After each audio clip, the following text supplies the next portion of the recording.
Assalamualaikum warahmatullahi wabarakatuh. Kembali dengan Iqbal di sini di Klinik Tani Channel. Kali ini kita berjalan-jalan ya ke Kolaka Utara. Ini kami masih sementara di kapal. Tujuan kita di Kolaka Utara itu untuk melihat kebun kakao petani, dan kita akan lihat bagaimana pertanaman kakao yang ada di sana. Dan kita akan nantinya tentukan temanya apa saja yang dapat kita ambil sebagai pelajaran dan bisa dicontoh di kebun kakao teman-teman petani sekalian. Yes, kali ini kita telah tiba di P4S atau Pusat Pelatihan Pertanian dan Pedesaan Swadaya Tanindo Global di Desa Kalu-Kaluku, Kecamatan Kodeoha, Kabupaten Kolaka Utara.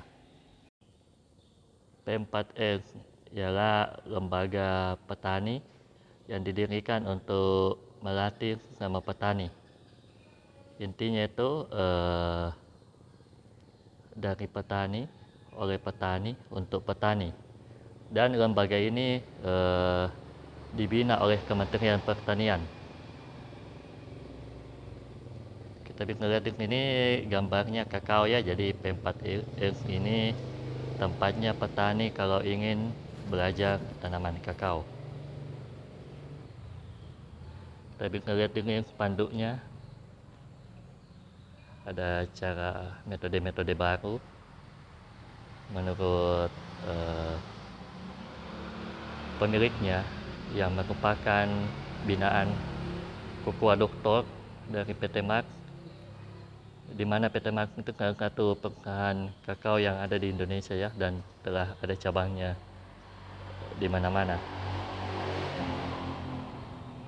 Ketua dari P4S Tanindo Global adalah seorang Cocoa Doctor, di mana beliau adalah mitra dari PT Max. Pandu ini kita bisa lihat ada metode yang baru, katanya ini lumayan baru, yaitu bahan tanam atau multiklonal, di mana konsepnya itu konsep bahan tanam meningkatkan keberagaman klon dan saling berkesesuaian kemampuan perkembangannya dalam suatu kebun sehingga setiap klon dapat dikembangkan dan berproduksi sesuai potensinya.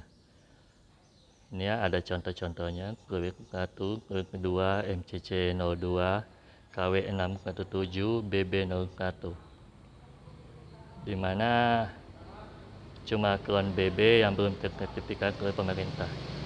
Kenapa ada ini? Karena menurut penelitian, kalau kebun cuma satu klon saja yang ditanam seragam atau monoklon, itu memang tahun-tahun awal bagus hasilnya. Namun setelah lewat dari 3 tahun, hasilnya sudah mulai menurun ya.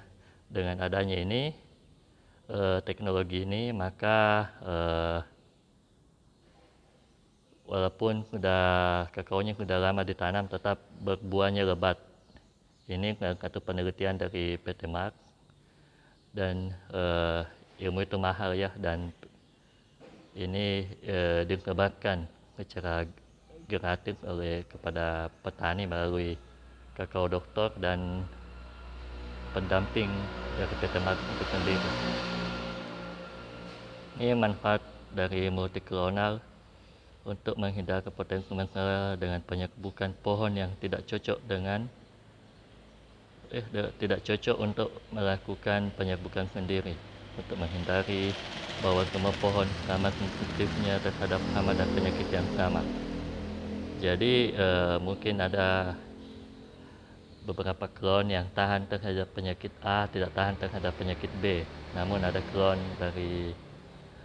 B yang tahan penyakit B tapi tidak tahan dari penyakit A, jadi saling melengkapi. Jadi kalau ada satu serangan, tidak semua pohonnya rusak. Sudah diteliti, di mana beberapa klon yang diuji coba ada penyerbukannya tidak sesuai, tidak asal tanam klon yang berbeda ya, tapi ada juga aturannya, dan ini sudah diteliti. Ini pohon induk, pohon pejantan, dan yang paling sesuai itu ya ini ya, pohon induknya yang generasi 2, generasi 1, M01, KW617 dan 45, di mana pejantannya digabungkan dengan KW617, BB01, 45, X1, BB01 lagi, 45 dan BB01. Selanjutnya itu cara propagasi multikrona atau bahan tanam ya, atau penyempitan dan penyambungan pohon. Yang pertama itu umur tanaman kurang dari 15 tahun, lebih dari 60% pohon masih sehat dan produktif, kurang dari 3 jenis klon yang sesuai di dalam kebun, lebih dari 2 jenis klon yang sesuai tapi tidak tersebar merata di dalam kebun, lebih dari 2 jenis klon tapi tidak sesuai. Ini ada cara penyambung samping dan penyempitan. Kemudian pertanaman baru atau pertanaman ulang, umur tanaman melebihi 15 tahun dan lebih dari 40% pohon tidak sehat dan tidak dapat diperbaiki lagi. Ini ada catatan persiapan dan pemeliharaan memenuhi standar GAP, Good Agriculture Practice. Ini contoh layoutnya ya. Kita bisa lihat ini jarak tanam 3 kali 3 meter.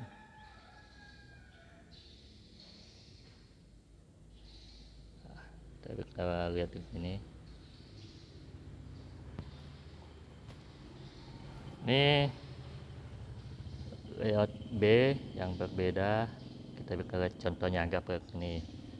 Pohon kakao klon 45, kita lihat klon warna hijau tua, warna hijau ya, klon 45, berarti yang ini hijau klon 45 diikuti dengan klon BB1, ini warna merah.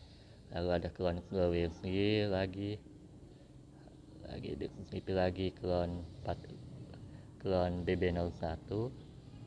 Dan ini adalah pohon penaungnya, ada pohon mangga yang menaungi sekitar 10 pohon kakao, lalu ditanami lagi pohon sengon. Ini ada petai ya, jadi ada memang aturannya ya agar kebun kita teratur. Ini adalah konsep penaung, memastikan tingkat naungan minimal 20% dari waktu siang hari untuk perlindungan pohon terhadap stres, tetapi tidak lebih dari 30% naungan untuk memastikan pohon kakao dapat menangkap cukup cahaya matahari langsung untuk mendukung produktivitas yang tinggi. Ini ada juga kebun diversifikasi dengan penggunaan kebun sistem tumpang sari, di mana selain tanaman kakao jangka pendek, menengah, panjang seperti jagung dan sayur-sayuran, buah-buahan dan kayu-kayuan juga bisa ditanam, di mana tanaman tersebut bisa menambahkan pendapatan petani. Juga dapat meningkatkan tingkat serangga penyerbukan ya. Kalau semakin banyak jenis tanaman di dalam kebun kita, maka serangga penyerbuk juga semakin banyak jenisnya.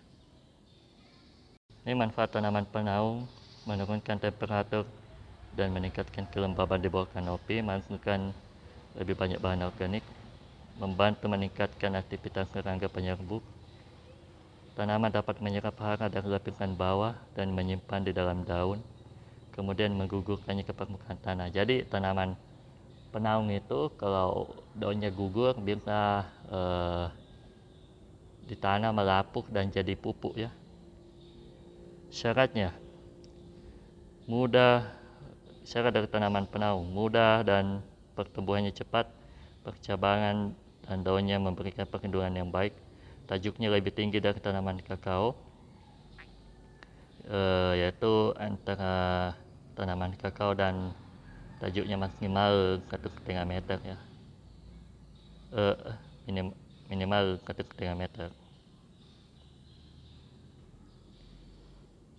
Perakarannya tidak melebar agar tidak menjadi pesaing tanaman kakao. bukan merupakan tanaman inang, hama dan penyakit kakao, tahan akan angin dan kalau bisa memberikan nilai jual.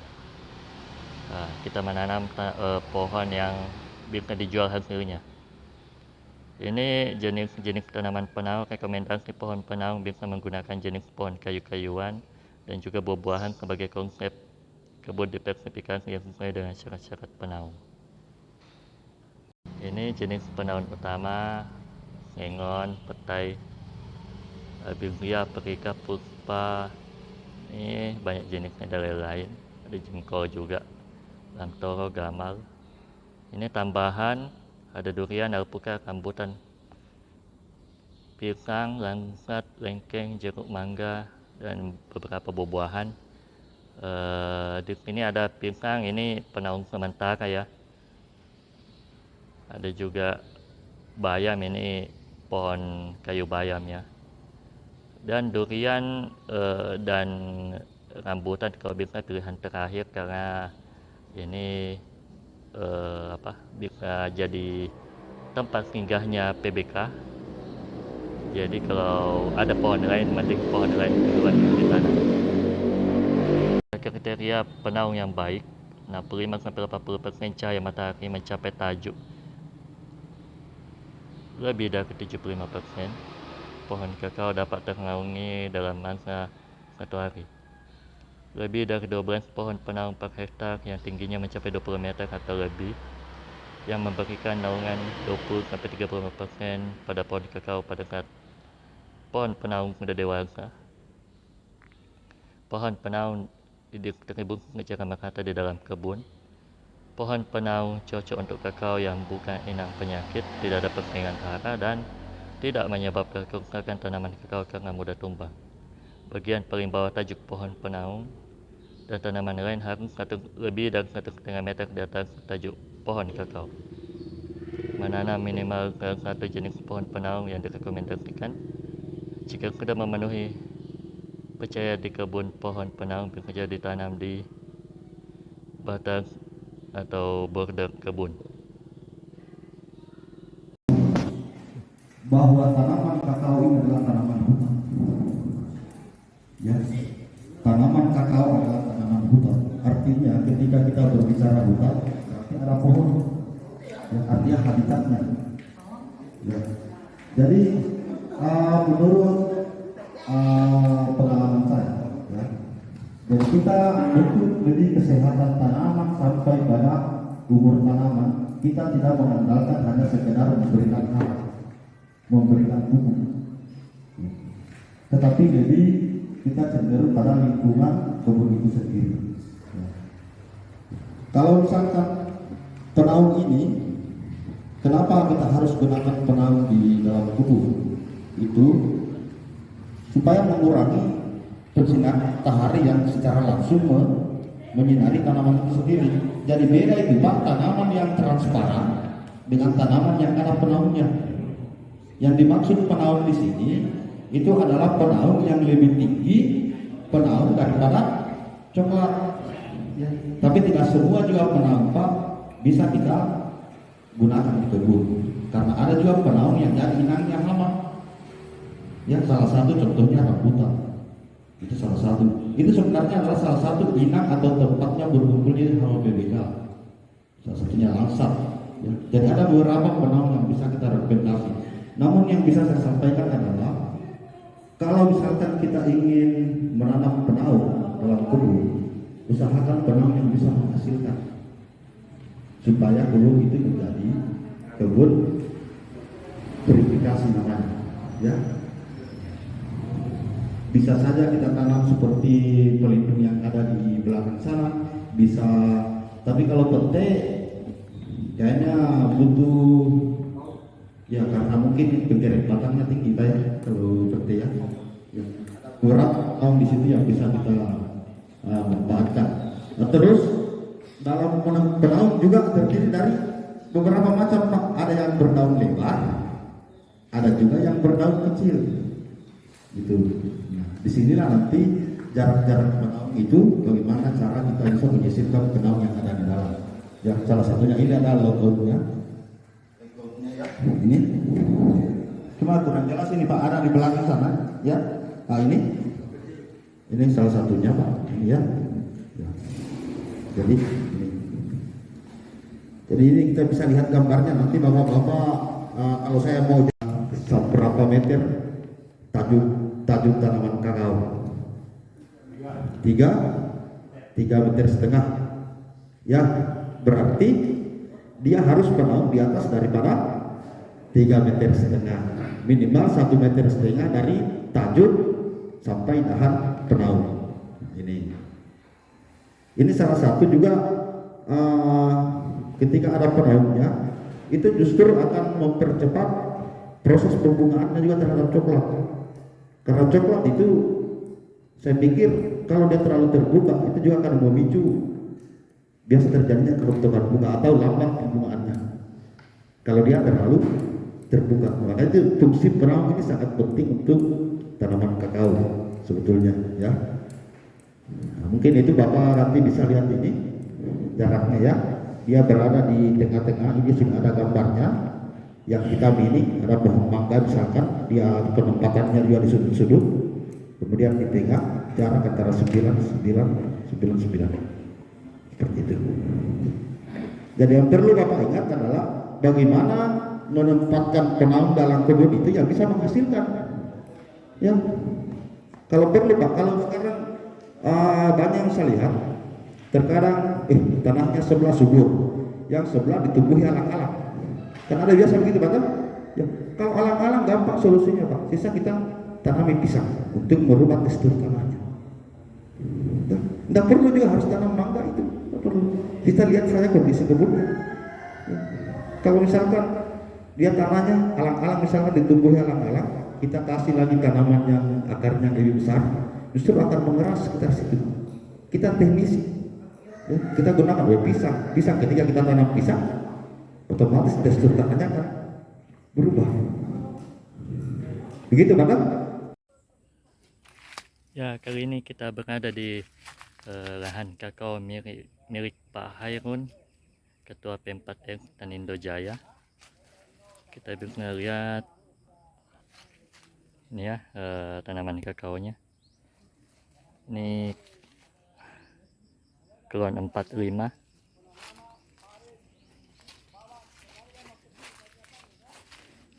Kita bisa lihat ada tanaman penaung di antara pohon kakao.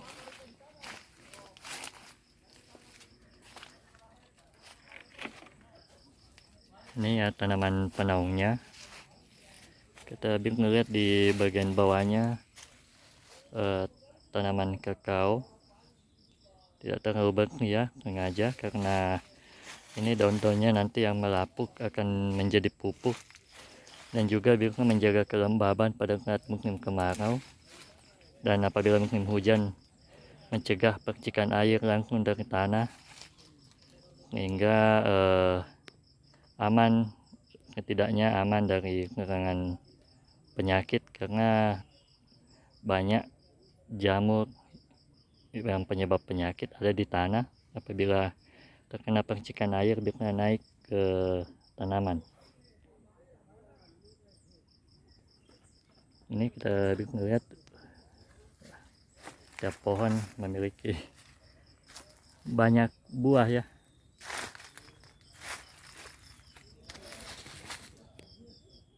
Butuh kebutuhan pupuk dalam permohonan. Tergantung barangkali dari pada umur coklat. Tetap. Jadi beda kalau dia baru tanam, Iya. paling tak 100 gram kita kasih. Produksi. Kalau dia usia produksi, dia butuh itu 1 kilo per tahun per 1 kali aplikasi. Per tahun. Terserah mau kita berapa aplikasi. Itu yang kita bagi. Iya. Kita mau 4 kali, artinya 4 kali 250 per 1 aplikasi per 3 bulan. 2 kali berarti 500 gram per aplikasi. Itu kuncinya Pak. Kemudian ini ada lagi nih Pak, saya mau pertanyakan ini. Pengaplikasian dolomit itu pada saat apakah sedang tidak ada buah atau sudah mulai berbunga? Ya. Campur dolomit tidak masalah Pak, karena dia itu hanya memperbaiki struktur tanah, strukturnya. Jadi intinya dolomit kita gunakan adalah sebelum kita melakukan pemupukan, baru kita gunakan dolomit. Nah setelah kita aplikasikan dolomit, berapa bulan baru kita aplikasikan lagi pupuk? Tergantung dari mesnya Pak. Kalau kita mes 100 itu 1 bulan setelah aplikasi bisa. Karena di kapur itu kan ada beberapa mes. Iya. Ada 100, ada 100, ada 80, ada 80, ada 40. ada 40. Nah, Yang bagus yang 100. makin di bawah mesnya Pak itu makin lambat Lambat pelakukannya. Makin tinggi. Kalau ada yang mes 200 Pak, tapi dia cair kapur, tapi harganya pun selangit. Kalau Itu pasir digunakan